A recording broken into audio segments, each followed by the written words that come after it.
నమస్తే my dear YouTube family members, welcome to Swapna family kitchen varieties. ఈరోజు దమ్మాలు fry రెసిపీతో మేము ముందుకు వచ్చేసానండి. చేయడం కూడా చాలా చాలా సింపుల్. ఇలా కానీ చేసి పెట్టారంటే మీ ఇంట్లో ఉన్న వాళ్ళకి చాలా చాలా చాలా బాగా నచ్చుతుంది.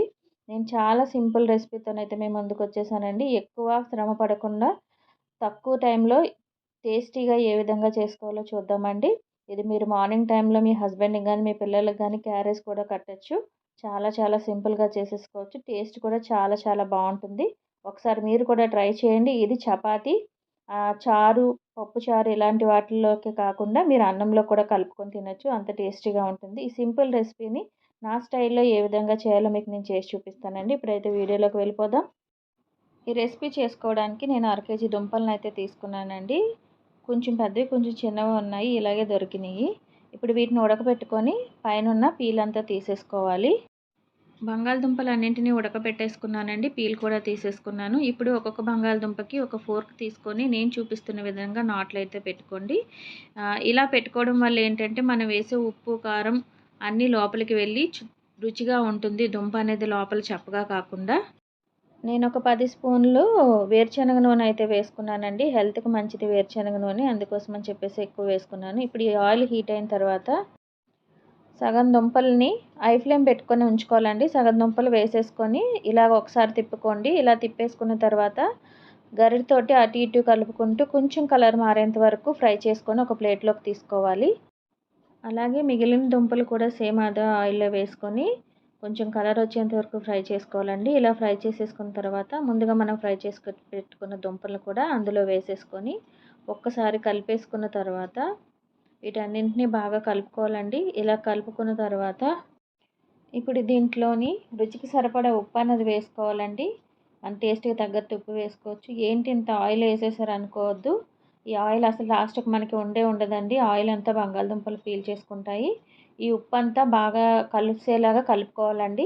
ఇలా కలిపేసుకున్న తర్వాత ఫ్లేమ్ మీడియంలో పెట్టుకొని కొంచెం అంత కరివేపాకు, 2 స్పూన్ల జీలకర్ర, 1 స్పూన్ ఆవాలు, అలాగే ఒక 4-5 ముక్కలు ఎండుమిరపకాయలు, ఒక 5 వెల్లుల్లి రేఖలు దంచుకొని వేసుకోవాలి. ఒక హాఫ్ స్పూన్ పసుపు, అలాగే కొన్ని ఉల్లిపాయ ముక్కలు, ఒక 3 పచ్చిమిరపకాయలు ఈ విధంగా కట్ చేసుకొని వేసుకొని దీన్ని అంతటిని బాగా కలిసేలా కలుపుకోవాలండి. మీరు అనుకోవచ్చు తాలింపు ముందు వేసుకోవచ్చు కదండి అని.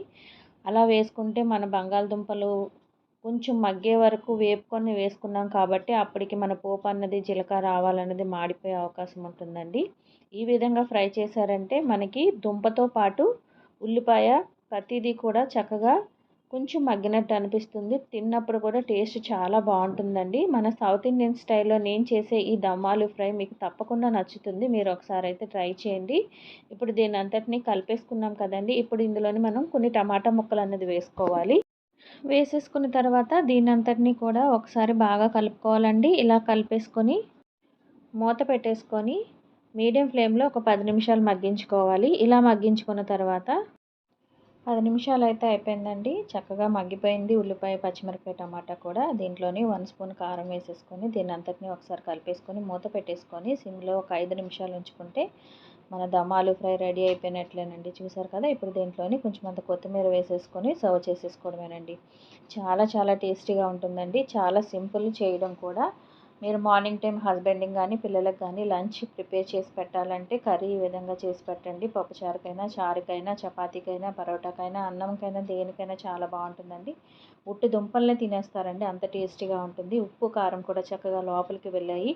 మీరు కూడా ఒకసారి ట్రై చేసి నేను చేసిన ఈ దమ్ ఆలూ రెసిపీ మీకు నచ్చినట్లయితే ప్లీజ్ నా ఛానల్ లైక్ చేసి షేర్ చేసి సబ్స్క్రైబ్ చేయండి. బెల్ ఐకాన్ ప్రెస్ చేయండి. నా న్యూ రెసిపీస్ నోటిఫికేషన్స్ అనేవి మీకు వస్తాయండి. నన్ను నా ఛానల్ని సపోర్ట్ చేయమని కోరుకుంటున్నానండి.